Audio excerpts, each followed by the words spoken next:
আসসালামু আলাইকুম। কেমন আছেন সবাই? আশা করি ভালো আছেন।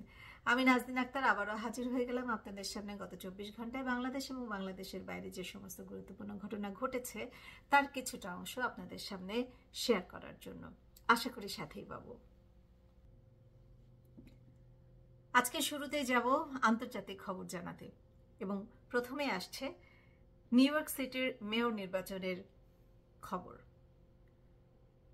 জোহরান মামদানি নিউ ইয়র্ক সিটির মেয়র নির্বাচনের প্রধান প্রার্থী এবং তার ভাগ্য নির্ধারিত হবে আজ 4 নভেম্বর 2025।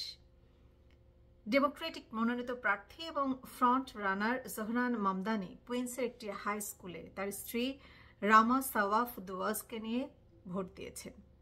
ভোট দেওয়ার পর তিনি জানান তিনি আবাসন প্রস্তাব সহ নিজেকেও ভোট দিয়েছেন।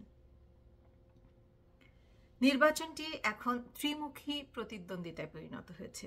শেষ মুহূর্তের জরিপগুলোতে দেখা গেছে মামদানি সামান্য ব্যবধানে এগিয়ে আছেন।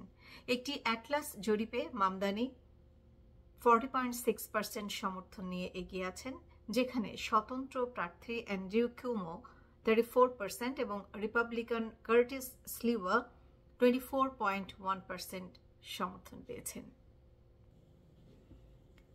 প্রেসিডেন্ট ট্রাম্প প্রকাশ্যে মামদানির বিরুদ্ধে অবস্থান নিয়েছেন এবং তাকে কমিউনিস্ট বলে অভিহিত করেছেন। তিনি সতর্ক করেছেন যে মামদানি মেয়র নির্বাচিত হলে তিনি নিউ ইয়র্কের ফেডারেল তহবিল বন্ধ করে দিতে পারেন। মামদানি জয়ী হলে তিনি হবেন নিউ ইয়র্ক সিটির ইতিহাসে প্রথম মুসলিম এবং দক্ষিণ এশীয় বংশোদ্ভূত মেয়র। নিউ ইয়র্ক সিটির ভোট গ্রহণ আজ রাত 9টায় স্থানীয় সময় শেষ হবে এবং এরপরে ফলাফল আসতে শুরু করবে। এবারে জানাবো বাংলাদেশের জাতীয় এবং রাজনৈতিক কিছু খবর, গুরুত্বপূর্ণ কিছু খবর। প্রধান নির্বাচন কমিশনার সিইসি জানিয়েছেন আগামী জাতীয় নির্বাচনের জন্য 45,000-এরও বেশি প্রিজাইডিং অফিসারের প্রশিক্ষণের কাজ শুরু হয়েছে। নারী ও শিশু সহ 25 জনকে পাচারের উদ্দেশ্যে আটকে রাখার ঘটনায় কক্সবাজারের টেকনাফ থেকে বাংলাদেশ কোস্টগার্ড ও পুলিশ অভিযান চালিয়ে তাদের উদ্ধার করেছে। বিএনপি তাদের 237 আসনে প্রার্থীর নাম ঘোষণা করেছে। এর মধ্যে সাবেক প্রধানমন্ত্রী খালেদা জিয়া 3 আসনে এবং ভারপ্রাপ্ত চেয়ারম্যান তারেক রহমান 1 আসনে মনোনয়ন পেয়েছেন। জাতীয় নির্বাচনকে সামনে রেখে ভোটার প্রতি সর্বোচ্চ 10 টাকা ব্যয় করার সীমা নির্ধারণ করা হয়েছে। নির্বাচন কমিশনের কাছে ন্যাশনাল সিটিজেন্স পার্টি এনসিপি সহ আরও 3টি নতুন রাজনৈতিক দল নিবন্ধন পেয়েছে। আন্তর্জাতিক বাজারের সঙ্গে সামঞ্জস্য রেখে দেশের বাজারে স্বর্ণের দাম কিছুটা কমানো হয়েছে। দেশে ডেঙ্গু পরিস্থিতি কিছুটা স্থিতিশীল হলেও এখনও উদ্বেগজনক। গত একদিনে ডেঙ্গুতে আরও 4 জনের মৃত্যু হয়েছে এবং হাসপাতালে ভর্তি হয়েছেন 1101 জন। এবারে জানাবো খেলার কিছু গুরুত্বপূর্ণ খবর। বাংলাদেশ ক্রিকেট বোর্ড বিসিবি জাতীয় দলের নারী ক্রিকেটারদের বেতন বাড়ানোর সিদ্ধান্ত নিয়েছে।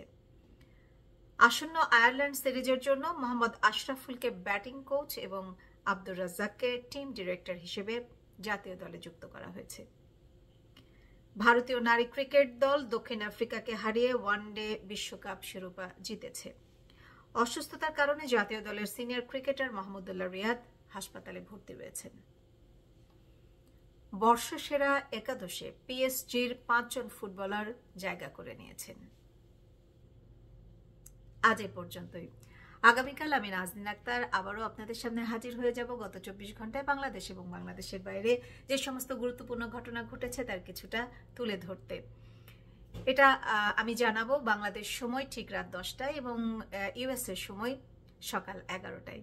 সবাই ভালো থাকবেন, সেই পর্যন্ত সুস্থ থাকবেন। আল্লাহ হাফেজ।